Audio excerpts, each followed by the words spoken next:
So, if you have the luxury of having a gym where you have a preacher curl machine, what that's gonna look like is you're gonna sit down, then you're gonna have a little level in front of you like this for your arms. You're gonna lock into either using a barbell, a weighted bar, or sometimes just the machine itself will have a curl for you. And you just wanna make sure you're positioned so that your chest is slightly above the level. So then you're gonna place your arms over it. And just like you do with a standing bicep curl, you wanna keep your elbows still. So you don't wanna be sliding all over the pad. You don't wanna be moving forward and back. You wanna really be locked in. You're gonna bring it up. And as soon as you feel that tension release at the top, you're gonna come right back down all the way for a full extension and then come back up. And especially for you ladies, this is a really good exercise for biceps because it's really gonna hit that peak, which is what we're going for. We want shape. We don't just wanna be big, we wanna have a good shape. So if you don't have that machine and you wanna do it in a garage or at your home, you just need to find a dumbbell and a sort of level, like a weight bench.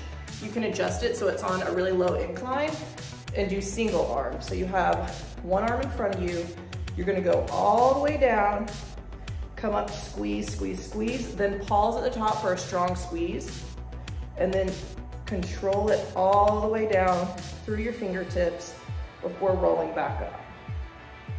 And if you stay locked in, eventually your arm's just gonna stop. Like, you're not gonna be able to do more curls if you want to. So if you have a good mind-muscle connection, come all the way up, squeeze really tight here, and then squeeze it all the way down until you roll it back down to your fingertips. Roll it back up to your fingertips and repeat. And like I said, eventually it's gonna come to a stop. Your arm's gonna get to about here, and there's no amount of willpower that's gonna move it past that. So that's what you wanna get to. Now, if your mind-muscle connection is struggling a little bit, I would suggest come all the way down for an extension, come up, look and focus on that bicep, and as soon as the tension starts to release, when it's not hard anymore, go right back down and squeeze, squeeze, squeeze. Feel it all the way till you relax at the bottom, then come back up. So this is a preacher curl. Like I said, you can use a machine or you can rig something up at your house. So you can really do these anywhere. These are gonna be great for the peaks. Give it a try. What's going on, guys? I wanna give you guys some tips on bicep curls, specifically standing. So what you wanna do is think of your body from the ground up. So ground your feet, soften your knees. You don't want your knees to be locked out or else your lower back's gonna tighten up. And then, it could get uncomfortable as you start to do your work. And what you're gonna do, I'm gonna show you from the side. So your knees are a little soft. You're gonna lock your elbows in right here in front of your hips.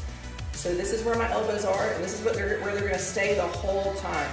So you don't wanna start swinging them like this. You've probably seen people do that before. That's gonna take the work out of your biceps. So keep your elbows really still, keep your knees soft, and the only thing you're gonna move is your forearms. Squeeze, control it all the way down, come back up. Squeeze, control it down, power up.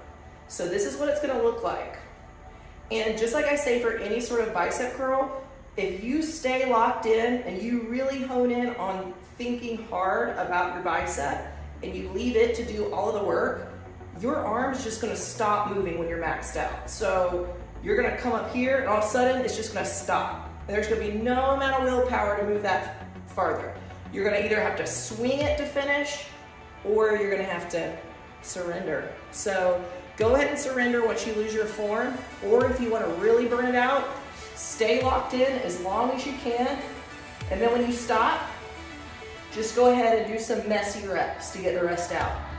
That's what I would recommend. So stay locked in as long as you possibly can. Now, there's another alternative to this. That is using cables.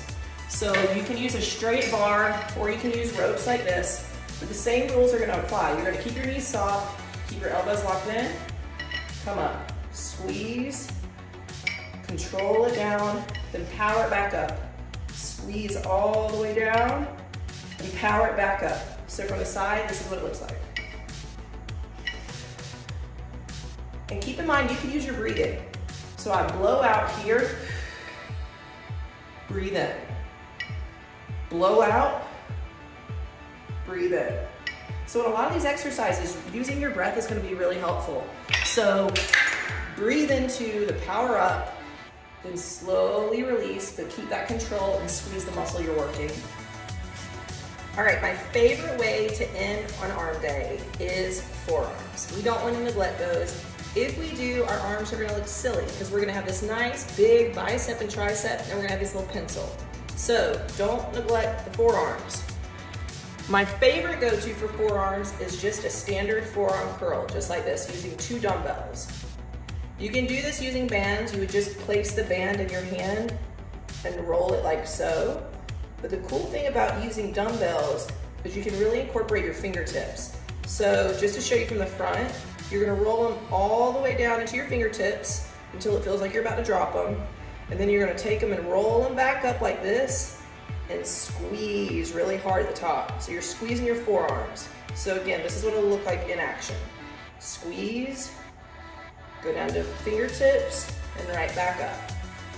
So just like you would set up for a bicep curl, you want your knees to be a little soft so your lower back's not locking up. And the other thing is you can use much heavier weight for these than you would for bicep curls because the range of motion is so short. You know, for bicep curls, you're going from here all the way up here. That's a big range of motion, but for forearm curls, look how much smaller that range of motion is. So I would say double the weight on your forearm curls. Try to get those high reps again. It's gonna take probably twice as much weight as it is for your bicep curls to really max out your forearms. And you wanna have high rep ranges with forearms. So again, one more time, we're gonna squeeze at the top, roll into the fingertips, and come right back up. And my rule is always, once it starts burning excruciatingly, go ahead and do 10 more.